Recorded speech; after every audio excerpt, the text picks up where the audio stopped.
podcast from Drew and Mike is, I think it's really cool, and that is what I wanted to say. Two and a mic. Two, two, two,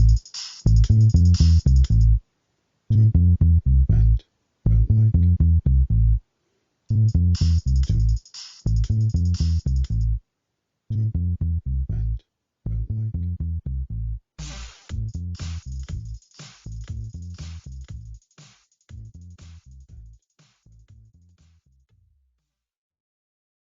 Round 2 with Aydan, and I'm happy to say another opportunity to talk about some great topics connected to the world's #1 democracy. Yes, you've guessed it. We're talking about some of the recent events in domestic US politics which simply do not add up and which really make us question the level of social cohesion that exists in that part of the world. We cover COVID, socialism, robber barons, believe it or not, and we even managed to fit in a critique on how people put loved ones under so much pressure that they explode with raw frustration. It's another emotionally charged chat with Aydan, and I thank him for his time. Aydan, it's great to have you back, especially because I enjoyed our first chat so much. How are you? I'm good. How about you, man? Yeah, good. I mean, yeah, much like yourself, us sitting here sweating in sort of silent torture. But I mean, Yeah. is it bad over there? Actually today it's been pretty cool. I'd say, let me see what the weather's looking like. 81 degrees out right now. Okay. Not too bad. I think earlier this week we've had like 92, but we had a few days in like a month ago that were like above 100, and that was pretty rough. So I'm feeling really good, honestly, for July. Like middle of July, feeling really great. Okay. All right. Yeah. Yeah. Well, I mean, yeah, I enjoy sampling that positivity. And yeah, we've had some difficult days recently in Europe. Other parts much worse than where I am in Berlin. So in Spain Yeah. and France and even around London, sort of forest fires, people dying. These crazy videos of people emerging from these walls of flame with their clothing on fire. It's unbelievable what's happening. I saw that yesterday was the busiest day that the London fire departments had since World War II, and I was very surprised about that, but at the same time not, I guess. Just kind of one of those moments that really gets you to like just be like, wow, that's insane. Like, and these are all just natural events that are happening, Yeah. Like, Yeah, and in fact, they said that a part of the problem, I mean, they expect to work hard, especially in these kinds of scenarios. That's not the issue. The problem that they have is their equipment isn't top of the range. They're underfunded. They don't have enough fire engines. Um, they don't have enough firefighters either. So this is another one yeah, of those classic situations where the Conservative government over the last 12 years has decided to redirect funding into areas which doesn't necessarily serve the people directly. yeah, And yeah, these kinds of situations really brings it out that, you need to help people, and you need to help people who help other people. And they provide an extremely important service to the community. Why would you yeah. allow them to remain underfunded? It doesn't make any sense. No. It's yeah. It's very crazy to imagine that like, I mean, how do you feel with the Boris Johnson being out now? Like he's gone. How do you feel about that? Yeah, yeah. I'm tempted to say too little, too late. Yeah, the thing is, the last people remaining, so Rishak and Liz Truss, these were people who were heavily involved in Boris Johnson's government anyway. So for me, anybody who had any kind of position within the Conservative government under Johnson is tainted, to say the least. Yeah. Um, and for them to turn around now and say, you need me to, improve the state of the economy, and to do this or do that. The question is, so what were you doing before then? that was your job, Mr. Chancellor. Yeah, absolutely. I love hearing that perspective. I don't know too many people that are from Europe and in that area and like have that point of view and like are actually kind of impacted by those decisions. Um, like I mean, Boris Johnson's been kind of crazy, and I feel as though a lot of Americans kind of saw him as like British Donald Trump. Um, and do you feel as though that's like an accurate statement? Yeah, I mean, to be honest, when he sort of emerged as prime minister potential, when he kind of, stabbed Theresa May in the back, I believe even then they were calling him Donald Trump with a dictionary. And that's basically all he is, Yeah. I would say, as in two embarrassing leaders of their nations. Yeah. I can't term him in any other way. He is an embarrassment, and I think most or a lot of Americans feel the same about Trump. Yeah. Well, sounds like a lot of us had the same like political experience with some of our leaders recently. That's cool, I guess. Yeah, Man, yeah, and what a shitty time. yeah, it is actually. I mean, but talking of political leaders, I heard today that Biden has tested positive for corona. So, Yeah. I just saw that little news notification on my phone and was talking to my mom about it, and we were just like, man, that's crazy. And she was like, I wonder if Joe Biden will die. And I was like, I don't honestly, I don't think he will. He's probably, I mean, he is super boosted up with all the vaccines that we've got at the moment. And also, the current variation of COVID isn't super deadly. Like, it's more transmittable, it's more passable between people. So, I don't know if anything bad will happen to Joe Biden. He might just be a little bit groggier for a couple of weeks. And honestly, I don't think anybody will notice any difference, really. I mean, his detractors already call him Sleepy Joe, don't they? So if he's Yeah. any groggier than he is at the moment, that's going to be quite interesting. But I mean, surely under these conditions, he passes the presidency over to Kamala Harris, doesn't he? I believe so. I honestly have no idea. I think when it happened with Donald Trump, I think that Mike Pence ended up doing a lot of stuff, but Donald Trump was still pretty active in the hospital. Like he wasn't like dying.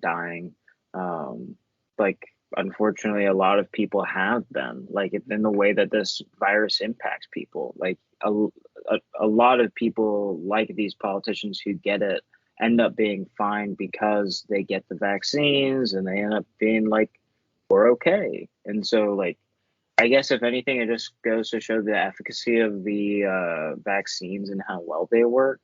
So that's cool. But Mm. overall, I mean, it's just it's also a reminder that COVID's not done and that COVID's not over, I guess, as well. Like I think that a lot of Americans have kind of put it to the background of our mind and we're not really thinking about it anymore. But it's really important to remember that it's still a thing and that it's still impacting people. Um, yeah, it's crazy. Yeah, I've read a few sort of Twitter threads with regards to long COVID, and if you do actually happen to suffer from long COVID, and it's extremely debilitating over a long period of time, and some people remain suffering from certain movement or physical limitations and restrictions, which completely changed their ability to enjoy their lives in the way they had done Yeah, before. This is understated because we only hear about the statistics of death. So in the UK, it's 200,000. In America, I think over 1 million people have died from corona. But yeah. there are also many others who have other sort of health issues, which I don't know what the statistics are for these people. Yeah, and what's also interesting with that is just that we also don't know like what are going to be all the effects of long-term COVID. Like it's still so young and COVID is still so new that we're only beginning to get an idea of what some of these long-term symptoms are. Like COVID hasn't even been around for longer than like 3 years. So we don't know what the effects are even going to be like 20 years down the line. If anything is even going to show up at that point, things could be worse. Like there are going to be repercussions and side effects because of COVID at this point, and it's just going to be really interesting to see how we continue to combat it and how we continue to live with it, because it's just not going away. Yeah. And what's interesting in a country like the USA, where there is no universal healthcare system, which is sort of free at the point of service, as it were.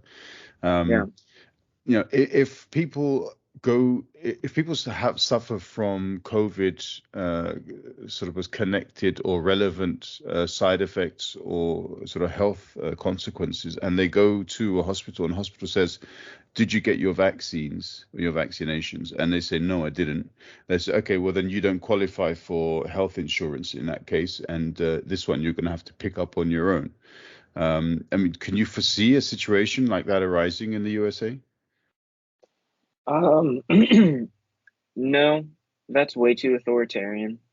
And in a direction that is like something that a lot of Americans have consistently been very like anti about, I suppose. And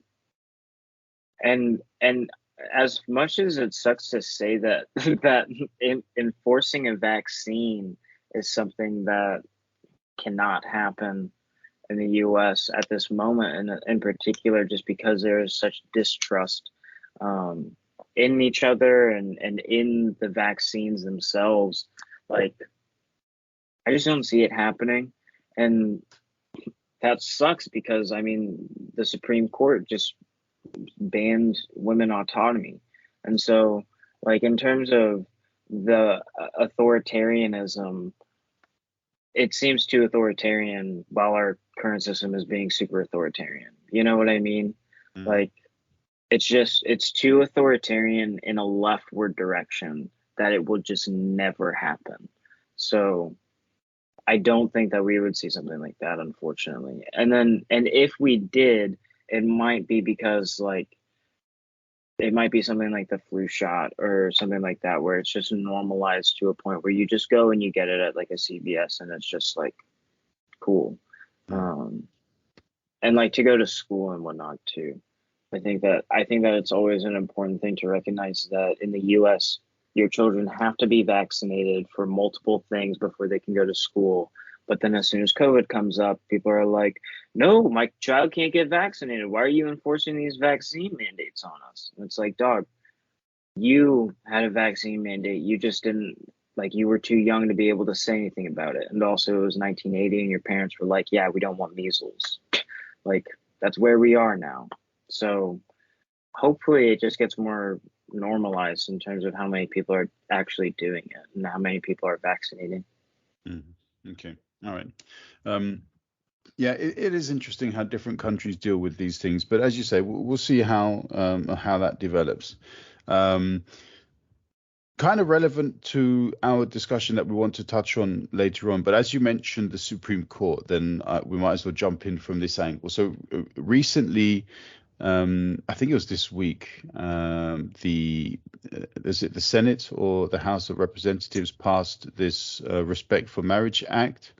But a lot of Republicans, about over 160, I think, voted against this particular bill. I don't understand why Republicans insist on trying to piss people off, but it seems as though that is their mission. Yeah, why? What's going on with these guys? Reactionary. They kind of just go and they know that things are going to get a reaction out of the left.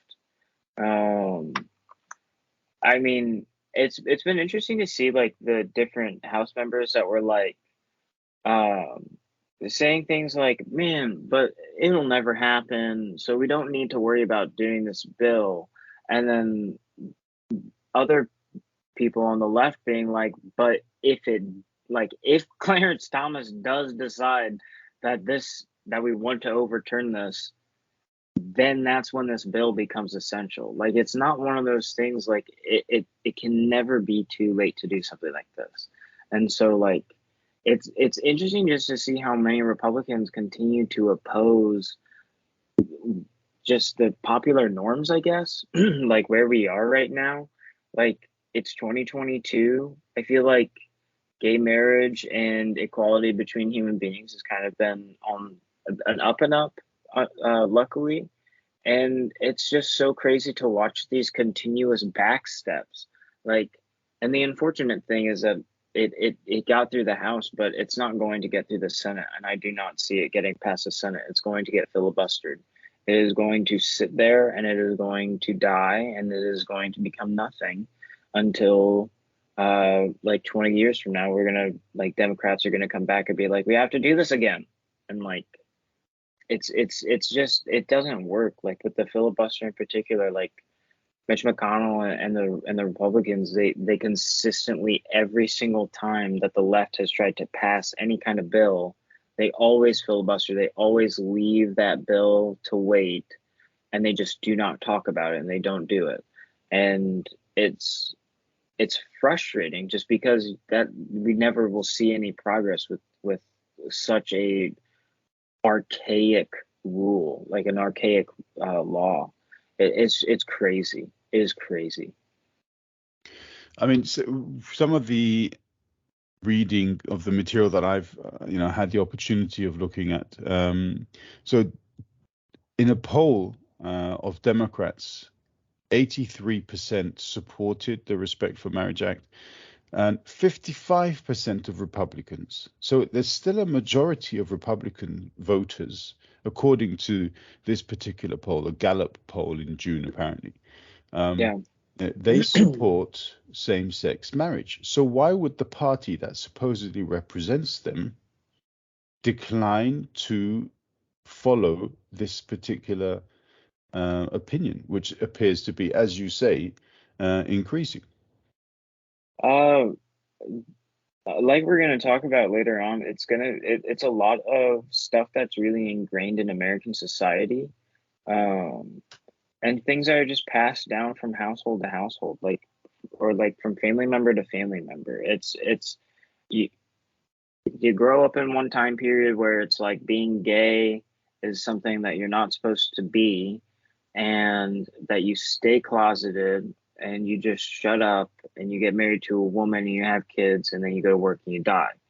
And that mindset and that lifestyle has kind of, unfortunately for some households in America, it continues to remain the same. It continues to remain that very homophobic, transphobic conversation that does not allow for acceptance and understanding of individuals and how they are. And that really is unfortunate because it feels like a lot of where accepting and understanding who you are comes from the household, and it comes from having the comfort of your home and people that encourage you to be who you are.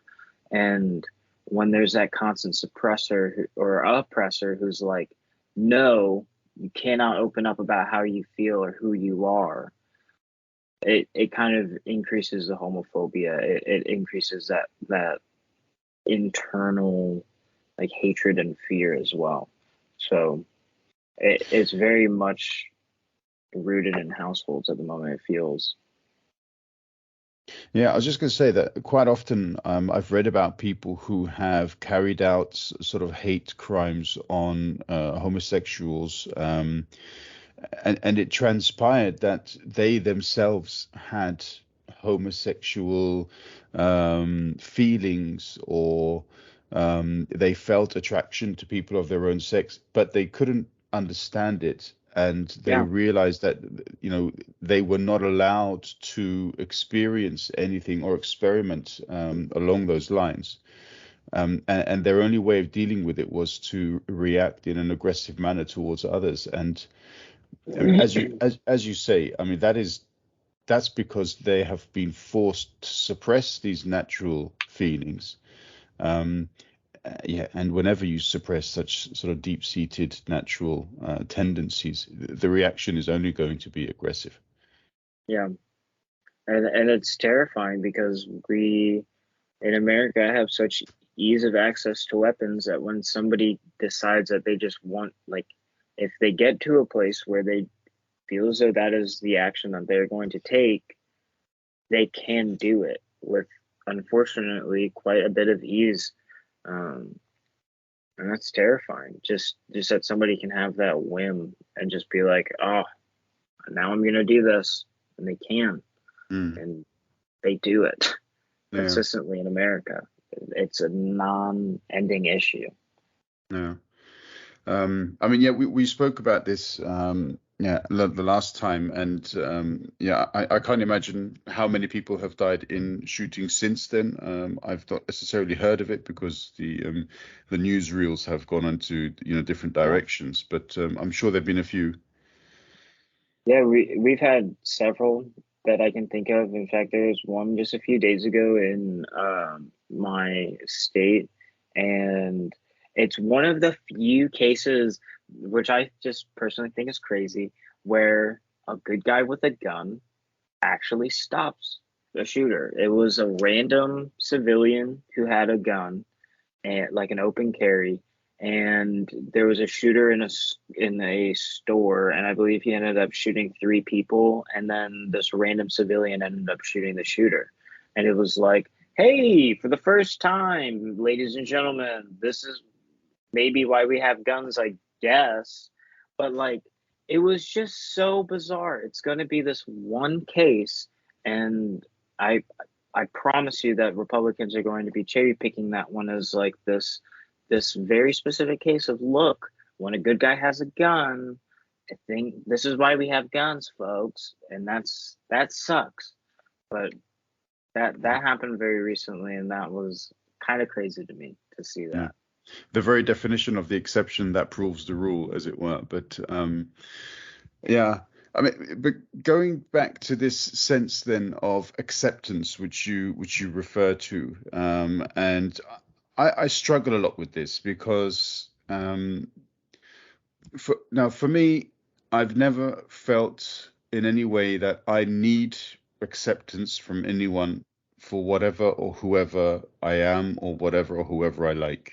Now I understand that I've lived in London, Italy, Germany, privileged places. My skin tone is suggestive of being the right one in certain circumstances. And so therefore I don't naturally have to deal with open hatred, or at least not as frequently as other people would automatically have done so. The issue is that, why is it that one individual feels that it's up to them whether or not they will accept a gay person, a lesbian, a transsexual, queer, um, or any one of these other LGBTQIA individuals? Yeah. Why do we feel the need that we have to accept them? Shouldn't people automatically be? Are we not at the stage where people are born automatically accepted? I don't get it. This is I struggle with Yeah, this. that's a really good way to put it. Um, in America, no, nobody is like, it feels very much like you have to prove your worth before you're ever accepted to be anything. Um, and some for some people, you like like you were mentioning, like in all these circumstances, like where you're white and you're educated and you're privileged in these ways, like, so you aren't having to experience this like this worry of being accepted. You also love who is widely accepted as somebody who you should love, as a woman, I assume. And so like when it changes up like that, and there are these people who feel as though they aren't fitting into these social norms, like they aren't dating a woman, and their family might not accept them. It is weird to imagine that like people have to be accepted into their family, that they aren't just part of the family because they choose to love who they love. I think that the way that you put that was fantastic, like in terms of just why are they not accepted right out the gate? And I don't know. Like, I do think that it is partially like a proving your worth, proving what you're capable of. Um, But there should be way more of this feeling of just acceptance in general of who you are. And I like you for that. And I like who you are for being the individual that you are. You're unique and you're different, and you are you. And there are way too many people who are just like, I want you to be exactly like me. I want you to do all the things that I never did in high school. Like a lot of parents who project and do that kind of thing. So, I mean, yeah, it's weird to imagine all these parents that do shit like that, who are like push their kids in these directions because they either did those things or didn't do those things. And then also being like, fuck you for being who you want to be. I hate that. Like, Yeah. what a horrible thing to do. Like, that's your child. I would imagine that you would want them to be who they want to be and to be anything that they can be and to provide that to them. And instead, you have it all like pre planned for them. And it's just kind of weird and creepy. Like, I just don't get it. I was speaking with a student earlier who's also a parent, and his son plays football, what you would call soccer. Um, and he mentioned this, he feels the same way that I do, that I enjoy watching my son play football because he enjoys playing football. I have zero Yeah, expectations of him turning into a pro. I don't want to push him towards professional sport. If he doesn't want it, that's cool. um, yeah, but there are so many parents who say that, no, no, no, you've got to do it, you've got to do it, you've got to be a pro, and blah blah blah. It's like, 1 minute, how much pressure do you really want to put on this kid? yeah, yeah. It's, I wouldn't want to do that for my child.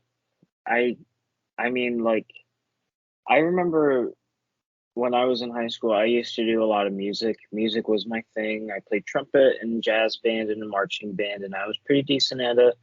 And my parents really encouraged me to go to school for music. And like I applied to a music school, and I thought about trying out to get like scholarships and whatnot, like through music. And I just didn't end up doing it because I wasn't very confident in my skills and whatnot. And sometimes my parents feel as though they wish that they would have encouraged me to go in the music direction a little bit more because, like, I would have been able to stay at that school and whatnot. But every time I always tell them how thankful I am that they didn't encourage me to go in that direction because instead I got to learn a lot more about myself and I got to take on these trials and tribulations that didn't go well, all of them, and some of them went great. And like it was nice to get to just have my parents like let go and just be like go for it and for me to fuck up on my own. And I think that like constant parent hand holding and guidance to just do everything that the parent wants to do, it's difficult to let go, I imagine. Like to be like, all right, I'm ready for you to go be your own thing. And yeah, I guess I'm thankful that my parents let me go. Yeah, I mean, I think it's important for a parent to show their child or children that they're there for them. They will provide them with the encouragement and support that is needed, but essentially, they have to live their own lives. So I want my kids to live their lives the way they want to live their lives, and I will provide the safety net as much as is humanly possible, but without developing a dependency. Yeah, The moment you create that kind of constant dependency, then the kid doesn't really ever flee the nest, does it? yeah, Because whatever they know, they think, oh, it doesn't matter, I can do whatever I want because when shit hits the fan, there they are. No, you've yeah, got to take responsibility for your own crap too. But we will always love you, that kind of thing. Um, yeah, yeah, yeah, absolutely. I feel very fortunate for the family that I've got in that sense of just like good safety net. Like when shit has hit the fan, I've been able to pull myself back together, but my parents have definitely been there to help me out because I didn't know what to do. And I feel like that's a great parent and is just somebody who's like able to help you out and encourages you to go do your things, like you said, but to also be that backup if you need it and like when you need it. So I like parents, most of them. Yeah, but interestingly, my view on politics is quite similar to my view on families in the sense that the government should exist to encourage its citizens to go out there, to do the best that they can, to contribute proactively and positively to society. And when Yeah, things don't go so well, the government is also there to provide that supporting hand, the assistance, the care, health care, education, and training. Um, Without undue pressure financially or otherwise, yeah. and to go out there and just express themselves. It sounds a lot like socialism. I can't. What was that word? What? I Yeah, can't believe you said that word. Yeah. yeah, me neither. Oh, Um, but yeah, I mean, you're right. It is in many ways socialism, but it doesn't sound that bad, does it? I mean, it's yeah. So it, it what's going on? it's pretty basic stuff, honestly. That's the crazy thing is like, I mean, the things that social democrats ask for in America are things that our European allies have and do often. Like, I mean, Canada, for fuck's sake, they're not even a European neighbor and they're literally above us. And they do so many things like we just mentioned, like healthcare, education, all these things that they take care of so much better than America does. European countries that do it so much better, and they're all really tight allies with America. And meanwhile, the whole time, America is like, ew, socialism is yucky. It's communism and it's gross and it's bad. And it's very much just this rooted history that America has with Russia and the Red Scare and communism. It's crazy. Um, yeah, it's But weird. but doesn't it go back a little bit before? So I liked you because last time you were so well prepared with all of your research. I was like, my God, Matt, like this guy is cool. Yeah. So I've done a little bit of research. Some of these, like the robber barons of the Yeah. U.S. economy, these guys go back before the Oh Bolshevik Revolution yeah. of 1970. So we're talking Rockefeller, Carnegie, J.P. Morgan, Vanderbilt. Yeah, these guys, yeah, the robber barons. Yeah. Um, yeah, these were hardcore, you could say, very much against any kind of enterprise which simply sought to provide service to the people without due remuneration. Yeah. Yeah, and their principles have continued unabated throughout the Yes. generations. they they are, if anything, I feel like those fellers are our founding fathers more than like George Washington and Thomas Jefferson. They stand way more for the values of like where America's at nowadays than a lot of our founders were. And like those people were very much like they didn't give a fuck about the worker. They just kept pumping out things and like making money. It was all about profit. It was all about money. And we very much have kept that idea of money making in the American mind, and it's stayed that way. Like, we haven't really moved away from the idea of money making is the goal. Like, we want to be making as much capital as we can in America. Everybody's goal should be to make as much capital in America, and that feels as though that's what's really pressured and pushed for you. And like those robber barons, like you said, man, like they really fucking are like, they feel like the founders of America. They are the motherfuckers who really like the people who own America nowadays. That like, that it's them. It's folks like them.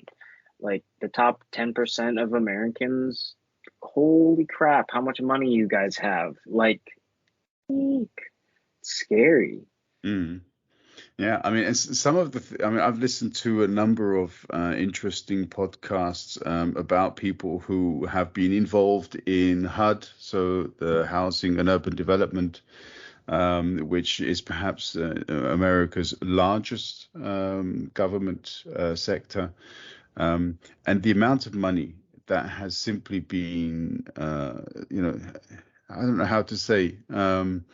Made to disappear through this system. It's Yeah, unbelievable. And it's all facilitated by the individual enterprises which are connected to government and to contracts and this sort of shadow existence which is there constantly in the background. yeah. Yeah, it's scary almost. Yeah, we see a lot of stuff like that, unfortunately, where these politicians are in a position like that. Like it's it's scary to imagine that politicians play such a heavy role in these socialist programs. Because I mean, much like HUD, the VA, we'd like to talk about the VA and how we treat our veterans, and we get like they come back home from fighting, and I mean America's budget on the military is huge. We have a huge military, and we put all of our military members through hell. It is no fucking joke.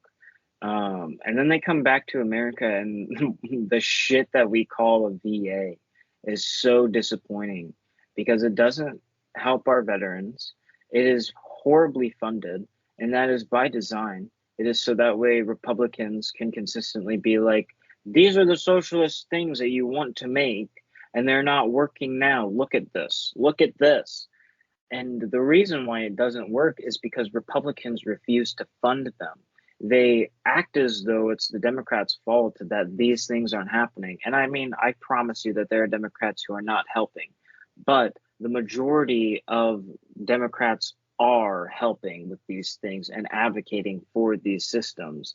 It's the whole time these Republicans are just like, look at this. It's crazy. We can't even help our own veterans with the budget that the military has. And it's like, dude, that's your fault, man. Like, fucking fund them better. You're making these funding calls. What the hell? You know, like, it's very much that there are politicians that just refuse to give part or even give way for any of these socialist movements. Like, we saw it with Ronald Reagan in the 1980s and how he like went through and gutted social programs that we had, like Social Security and any other social funding, like social welfare. Like he just fucking gouged it all out based off of like one stereotype of the welfare queen, and he fucking ran on it, and that was it. Like social programs in America past that were fucking shot, and that sucks because before that, a lot of people really depended on it. It was millions of Americans that depended on these welfare systems and on Social Security developed by FDR in the 1930s in the middle of the Great Depression. Like, America hasn't always been so afraid of socialism. Like, it's been something that we've used before, and we've pulled it out in cases where we need to. And we, like, when socialism or Social Security was created in the Great Depression, it feels as though we're kind of moving in a similar direction where we need to have more of a social safety net. I mean, where the economy is going, where humans are at in America, like where Americans are at. I mean, holy crap, dude, we are not doing okay. And in these moments where Americans are on the downslide, like politicians need to step up and fix that shit immediately, because if it's a consistent issue, it's not the American people that are the problem. It is the politicians and it is the people in power. Like, they are the ones making these issues. It is not the people.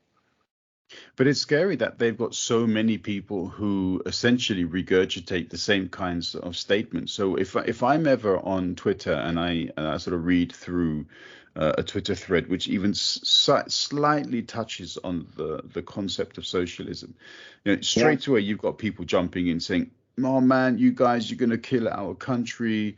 Yep. You just like you don't want to actually work. This is you want to take away our liberty. You want to regulate everything, and it's like one minute, dude. Yeah.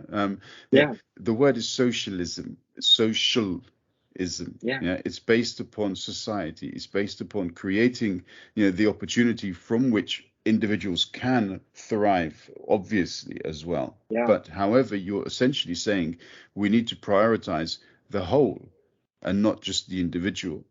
Yeah. But people don't want to listen to that because they have been conditioned, as you say, generation after generation.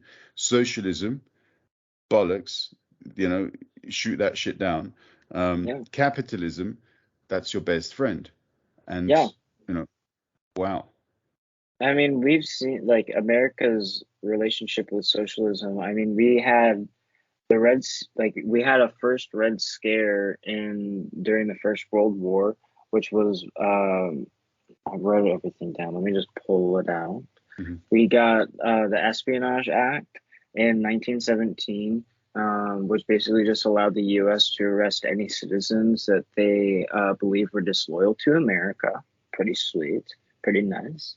And then also the Sedition Act of 1918, which extended penalties for people that were found obstructing war bonds, uttering disloyal or abusive language about the government, Constitution, the flag, or even the military uniform. So just like Interesting. some pretty regular stuff that all governments do, really normal. Absolutely. Yeah. Yeah, and especially for like a country that really is like freedom of speech is like the number one thing, like super chill and Mm. really lines up, makes sense. Oh, You yeah. would never, yeah. And so we see our first like Red Scare in America during that time. And I cannot remember what this book was called, but there was a very popular book going around in America before World War One happened, and it was a very socialist book. It never used the word socialism, but it was basically about where the future of America would go in the year 2000, and it talked a lot about like safety nets, social structures that really allowed for the betterment of all citizens rather than the betterment of individual citizens. Um, and before World War One, this book had been popularized in America and was gaining popularity. And then World War One happened, and America was like, "Yo, socialism and communism are scary." Not even communism, just socialism, because we don't even know about communism as much yet. Socialism's scary. Fuck that.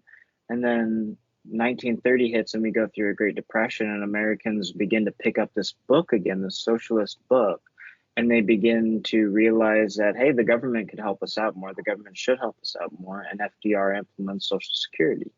And then in post World War II, we see the Red Scare happen again. And this time it's already been rooted from before. And Americans already remember this initial Red Scare. And so they just kind of go back to it. And it's kind of stayed exactly how it is since. It hasn't really changed a whole lot. Luckily, that like the feeling of socialism in America does feel as though it's becoming more accepted.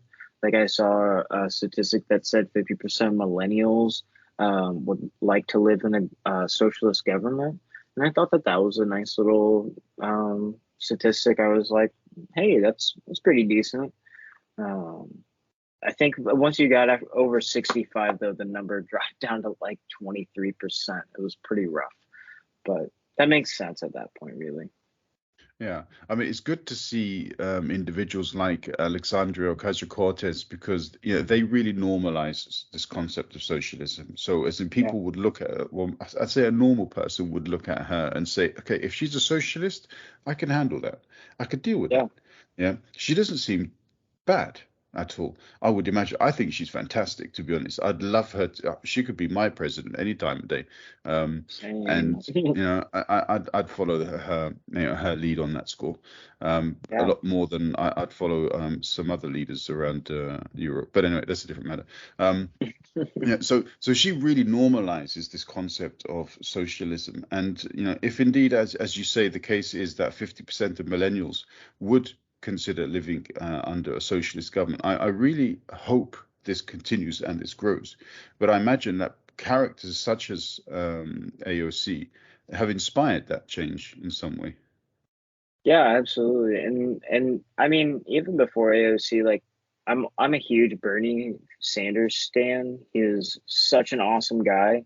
I mean, he really, for the past several decades, has been really advocating for socialism and socialist movement in America.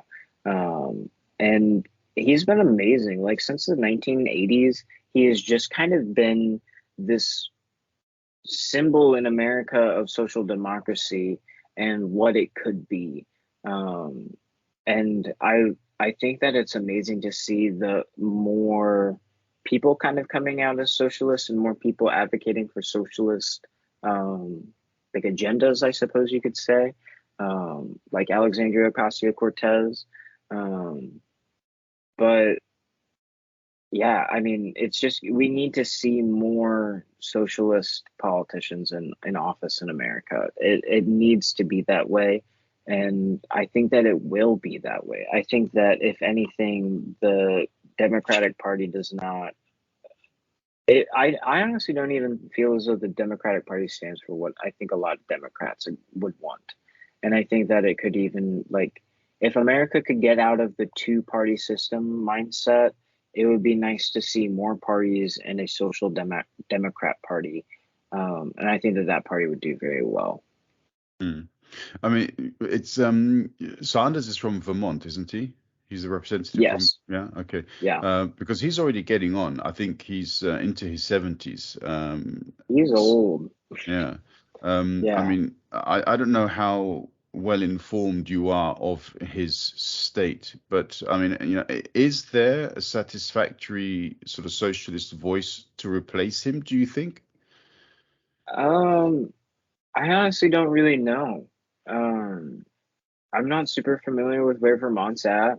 Um, but I think that it's very possible. I think with somebody like him, and especially if in close proximity, like if you were able to see Bernie Sanders, like giving speeches and whatnot, I feel as though you would have more inspired people, um, and more people who would want to take on that mantle and be like him. And coming from Vermont and people who are in like that state. I think that that's always something that's really important is like people running for a state that they actually fucking live in. Because that's something that we're seeing a little bit more of lately is politicians running for like running in states that they don't even really live in. And that's all like that's just it's unbelievable to even imagine how you could do that and how you could be a good representative if you're not even living in the state that you represent. Like a really great example for anybody that's curious is John Fetterman and Dr. Oz. Just like read into that one a little bit. It's so like John Fetterman is so fucking funny. He's an awesome Democrat. Really love that guy. He's super great. But just like don't really get how that kind of shit can happen. It doesn't make sense to me. Yeah, it's almost sort of reminiscent of the rotten boroughs that used to exist a couple of hundred years ago in the UK, where you basically just you stuck someone in a place you knew they would be elected, and then once the job was done, boom, back to London, couldn't give a shit. Damn, man, Yeah, yeah. awesome. Yeah, well, God, I think in those days only about 5 or 6 people were allowed to vote anyway, so it was pretty much yeah, they knew what was happening. they Um, knew what was going on. Yeah, but I mean, this is one of the things about about socialism, which is I think it's quite important for people to understand when we talk about the opposition towards socialism. You know, when after the First World War, the vote was extended to people who before the war didn't have the vote. So I think the right to vote was introduced to people who didn't own their own homes, who were younger than 30. And then a few years later, after the suffragette movement, women were also given the vote. Um, this extending the share of the vote in many ways rocked the establishment, because their privilege of choosing who would be the political power in the country had now been shared with Yeah. individuals who essentially were their servants. Yeah. So these people, for 1 minute, where's my privilege? You know, and privilege is something which the privileged don't like to share with those Yeah. who they consider to be beneath them. So Yeah. this is where I believe the greatest animosity towards socialism comes from, because the rich, the landed gentry, and so on, they see people who are their servants. They don't see citizens. Yeah. They don't see equals. They see opportunity to benefit from and exploit this group. Yeah. And that's Absolutely. what they can't accept. Yeah.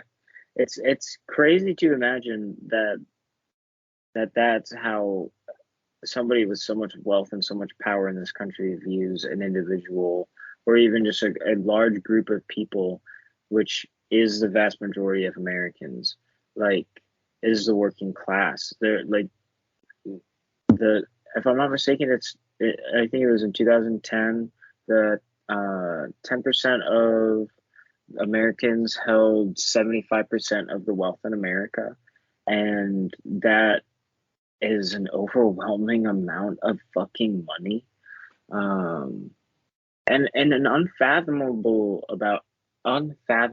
amount of money. It is like, it's money that you would never be able to use all of in your entire lifetime as much as you tried.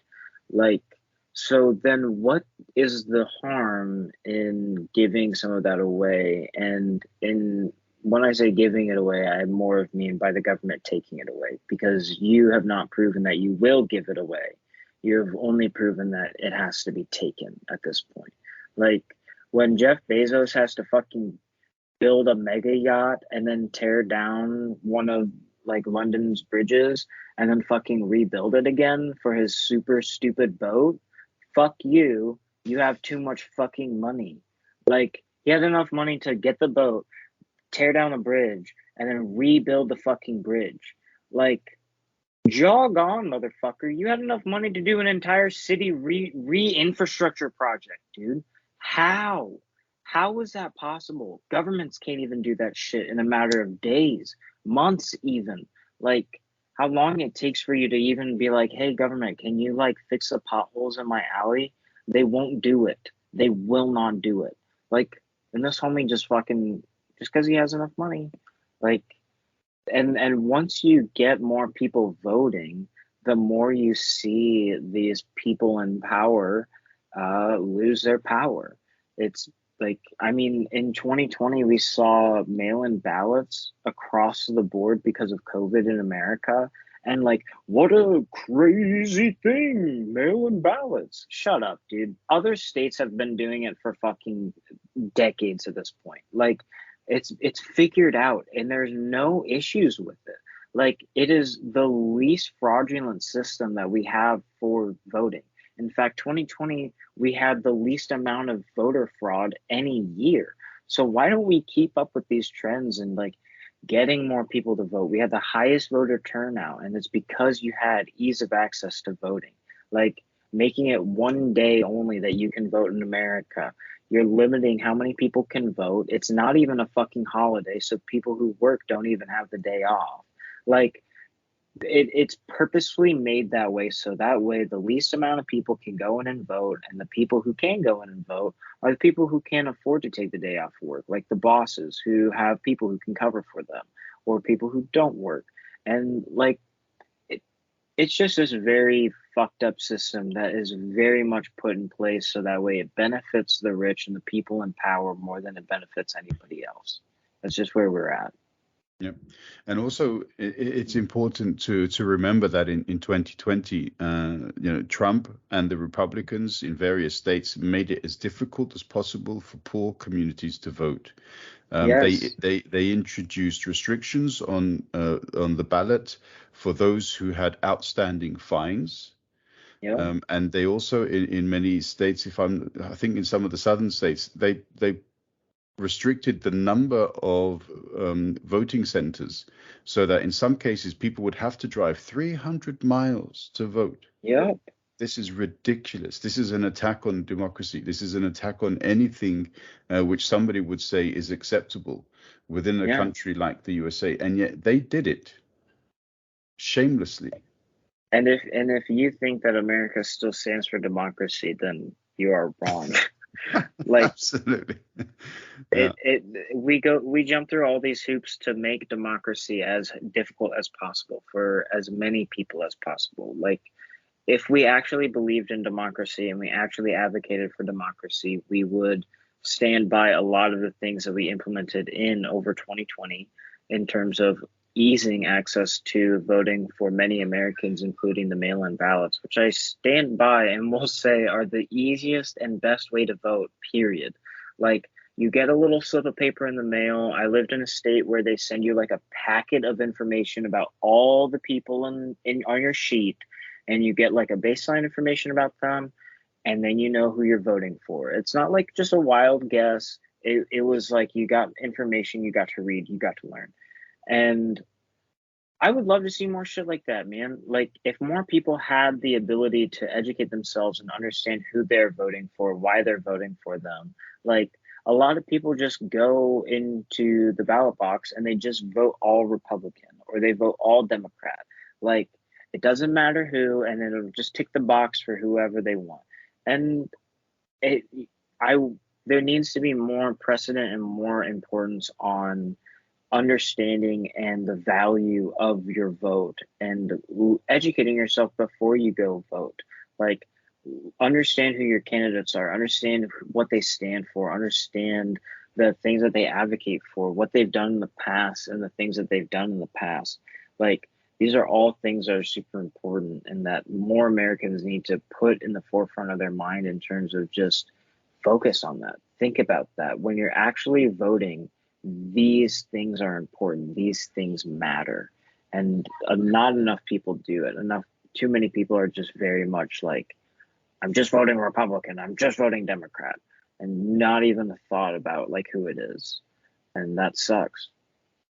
Yeah, I mean, this level of partisan voting, I think I don't want to say it's unique to the USA because I'm sure there are people who will say, oh, but it's like this in my country. But in Europe, essentially, the partisanship has dwindled substantially since the end of the Second World War. So as in the late 40s, early 50s, I think it was up in the high 60s in some places. And then since then, it's just basically dropped away.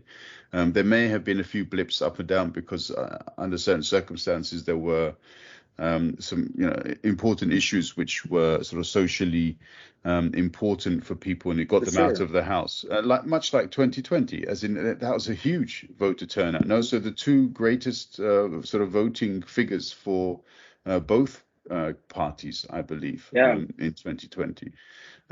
So clearly this will be an anomaly if we look at the sort of voting statistics, generally speaking, for the last 50 Yeah. years.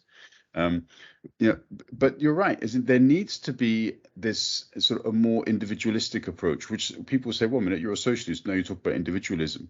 Yeah, one doesn't necessarily exclude the other, Yeah. and so therefore people have to realize that even socialists believe in individual liberties. Yeah. But if I'm going to vote for someone, as you say, I shouldn't simply be the kind of person who will vote Democrat because I've always voted Democrat, or indeed the other way around, Republican, and so on, or completely ignore the possibility of a third party being on the ballot slip Yeah. as well. Um, you know, we do need to step away from these sort of tinted views that we have, that we should only vote for those who we have always voted for. Um, Yeah. because it just makes no sense. For me, there's no progress in that level of continuity.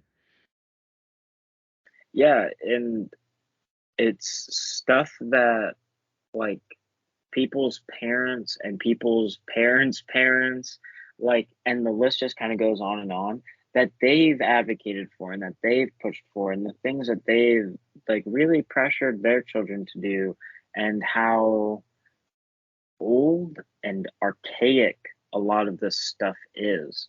Like, it's not socially acceptable to be homophobic. Like, I think that we have decided as a society in America, the vast majority of us have decided that being homophobic is wrong and that's fucked up. Like, that hasn't always been the case. Societies change. And these households that continue to suppress and, like, any idea of being gay, period, or like oppress their home, like their children for being gay, like it's all just like these very archaic ideas that just keep getting pressured on and passed on and on and on, and until eventually like it blows up, like we were talking about earlier, like in a lot of these like mass shootings, how it can be traced back to these like almost like catalyst events of like not being able to open up about your sexuality, or like to anything like that, or not being able to talk about your depression. Like, there are many things that like Americans have ingrained into their mind that they really kind of just push on and do not ever let go of, and just kind of adamantly stand on. Many of those things just being like pulling yourself up by the bootstraps. You have to do it yourself, and the government's not going to help you. And that like men don't cry, you got to be a big, strong man. And that you got to get a wife, and that your wife has to cook in the kitchen and have like 7 babies and shit. And like, we've changed as a society. Like, that's not what we see as a society anymore. Love is anything. People can be anything. And it's not a limitation of who you love, how you love, like what you love. It's all of these really weird things that people decide that they're like, oh, that's weird and I don't like that. So we're socially deciding that that's wrong. Like, we're out, it's 2022. Like, and we're having this conversation about gay marriage again, about whether or not it's okay. Like, that's insane to imagine. I don't think many of us thought that we would be having this conversation again. I feel like a lot of us really thought that they would just be like that when gay marriage was ruled legal, that it would be okay and that everything would be fine. And yet we're living in a hellscape that constantly flips what we know on its head. Like, it's terrifying that such basic human rights can be obliterated in a matter of a day by a group of small individuals who hold an infinite amount of power in this country. It's terrifying. Okay.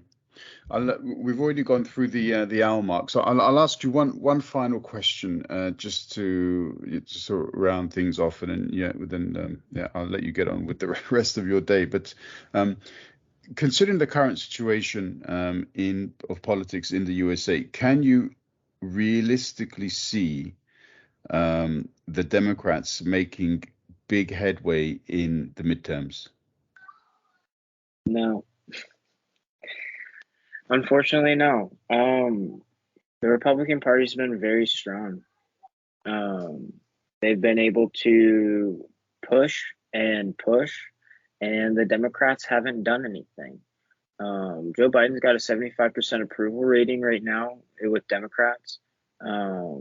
And that's pretty fucking low. Donald Trump, if I'm not mistaken, Donald Trump never hit below 90%, which is fucking high. Which, if anything, shows you that the Democrats are not doing well. The Democrats are not doing the things that we said we would do when we voted for them to come into office. And so I think that a lot of Democrats are really fucking pissed off because this is frustrating. Like, we've had Democrats in office for the past few years and they haven't done anything. And yet the whole time that, like, in the come up to the midterms, they have been like, send us money, send us these for our campaign.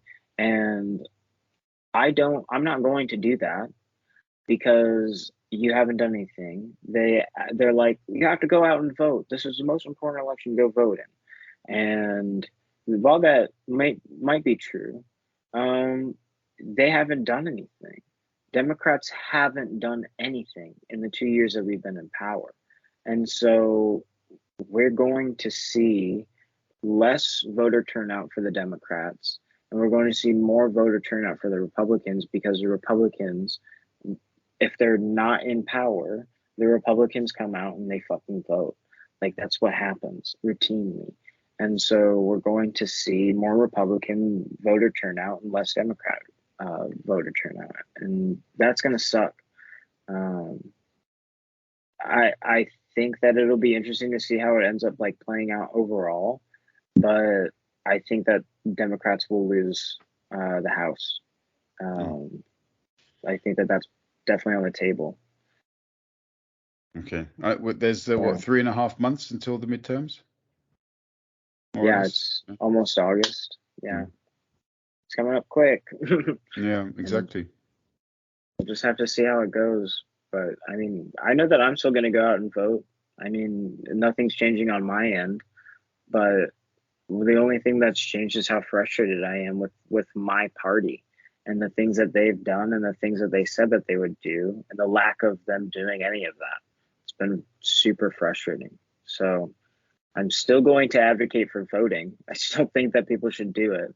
I just also think that it's really frustrating that the Democrats have been this whole time not doing anything, and yet they're like, come on, vote us back in. Vote us back in. Like, I'm only going to fucking vote you guys back in because I'm scared of the Republican Party and what they can do. Because they continuously prove that they are so fucking powerful. Like, they can do anything at this point. And so I have to kind of try to keep my Dems in office if I can. But I don't particularly want to, honestly. So that's frustrating. Yeah, and a poor indictment of the performance of the Democrats over the last couple of years, and essentially their lack of creativity whilst having the keys to power, which is extremely unfortunate. We've had a good amount of power, and the president is enough power that they can overturn and put into action a lot of things. Like, we saw how many executive orders Donald Trump put into play, but meanwhile, this whole time, Joe Biden kind of just lazes about and doesn't really do too much. So, I mean, it's going to be interesting to see how all of these elections go in the future. And God, I really hope that we see more like voter availability, I guess. Yeah. Okay. Yeah. Well, I'm pretty sure we'll speak way before the midterms come about. I imagine so. Yeah. Absolutely. Thank you very much again, Aydan. It's always good to hear your passionate words. It's lovely to chat with you, Zach.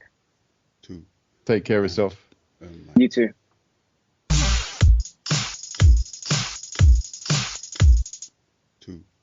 And Mike.